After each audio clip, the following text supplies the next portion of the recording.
Well, more than 2 months ago, the Prime Minister expressed hope all Australians stranded abroad could be brought home by Christmas. So, less than 1 month out, hope is fading as thousands remain locked out of the country by strict hotel quarantine caps and also, for some, exorbitant airfares. About 36,000 people have registered with DFAT wanting to come home. That's up from 34,000 in late October. So people are coming home, but the list is growing overall. The campaign to bring home more Australians has put state and territory leaders at odds. The New South Wales Premier is calling on her counterparts to boost their caps so she can bring back international students. But as cases approach zero in Australia, the overwhelming danger to another surge in cases is the virus escaping from quarantine, as we've seen before. Let's take a closer look at some of their stories. This is a map from the website Remove the Cap. It details the stories of some of those stranded abroad at the moment. So zooming in on the map to Africa, to Sierra Leone, Maddie writes, I flew back here to Sierra Leone in February to do volunteer work for the year, having no thought that COVID would become so dangerous worldwide. I was supposed to come back home this month, but it is almost impossible and would cost more than $6,000 to fly back and also, of course, to quarantine. Remember, that costs 2 weeks in a hotel. Let's head to Brazil in South America. Katia there writes, I just want to come back home. I came to Brazil for a holiday in early March to visit my family after a long time planning, working hard and saving money. It's been 6 months. Still, I have no indication of when I'll be able to return to my home in Australia. I miss my partner and our life in Australia. I just want to be back with him to move forward with our life. So, Dave Reynolds, he's a stranded Australian in Germany and the founder of the group Australians Stuck Around the World. He joins me now. Dave, thanks very much for your time. So many different situations, of course. Talk us through exactly what happened and why you've ended up in Germany, I believe with the parents of your partner. Yeah, that's correct. So I flew here in August because I wanted to be with my partner, who was also stranded here. She came here in May to see her family, not knowing that it would be impossible to get home. So after 3 months of hoping that we'd be able to be reunited, we gave up on Australia reopening their borders, and I left to be with my partner rather than to be sitting alone in Melbourne, hoping, waiting, wondering. Right, so August is when you flew over there saying this border situation isn't going to change. People would say, well, we knew the borders were up. Why would you go over there and expect to come back? But you had a return trip organised and that fell through. Along with 5 others, absolutely. So look, I wasn't dumb. I knew that I might have some difficulty getting home, but never in a million years did I imagine that this is the extreme that it would be. And just some of the stories you hear of these people they're sickening. They're beyond sickening. It's terrifying to think some of the situations people are in. I'm lucky. I'm with my partner's family, and if I'm the last person to make it home, I'm okay with that. But there's 34,000 people out here, some of them homeless, some of them jobless. It's not right. It's just not right. The situations that are gone through on your group, I'm sure you've learned a lot about them. You know, speak to how difficult it is. I know some of the early advice, for example, from DFAT in London was, hey, couch surf.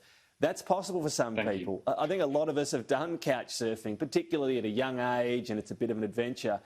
But there are so many situations where it's just not viable. Families, for example. Yeah, absolutely. And I think the bulk of Australians aren't aware that that was the original advice to couch surf. If you can stay where you are, stay where you are.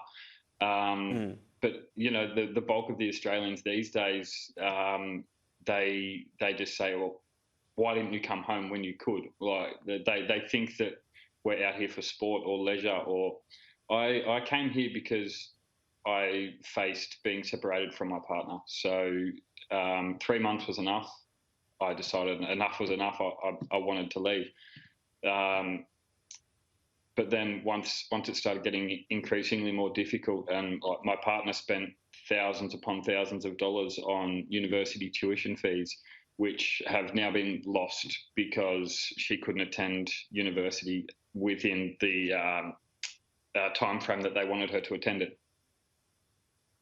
And on that situation, in terms of people trying to get home, this is the other aspect. You plan for it. People might have, for example, a few weeks accommodation. They get the return flight and they think, right, it's sorted itself out, and then it falls through. Talk us through how that happens and for you. So you have the flight, you're sorted out with quarantine, everything's checked off until it isn't. Yep. So I came over here thinking my flight was in 3 months' time, or just shy of. I thought I would be fine, and this whole mess would have sorted itself out by then. Within my first week of touching down in Germany, I had received my first flight cancellation. Since then, there's been another 4 for me. Excuse me, and my partner has had 11 cancelled flights in total. So. And then we're just constantly on the phone to the various airlines trying to find some sort of relief. I'm currently waitlisted for return in January, so I've ruled out all hope of being able to have an Australian Christmas with my family.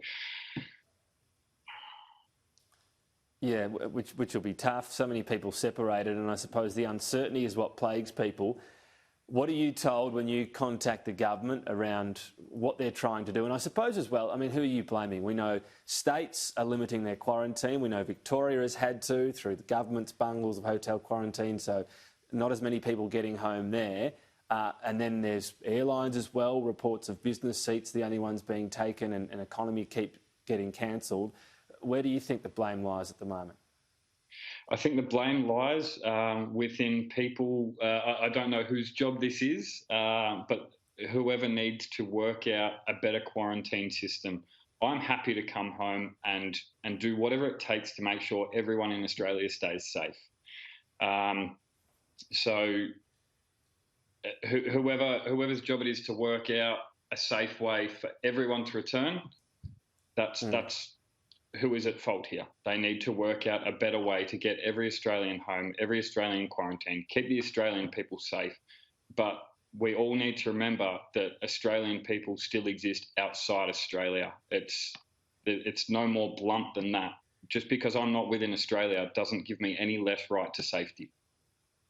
And so if that meant for you having to come home, go regional, maybe perhaps a temporarily run a former detention centre, you'd have no issue with that, a couple of weeks there and then return to where you need to? That is a very ugly sound, but I would do it. I would do it if it meant I have to come home and I would be safe and everyone else would be safe. Yeah, absolutely. All right, well, Dave Reynolds, all the best. We hope that it is January that you get back, albeit it would be too long, but we appreciate your time for telling your story today. Thank you very much.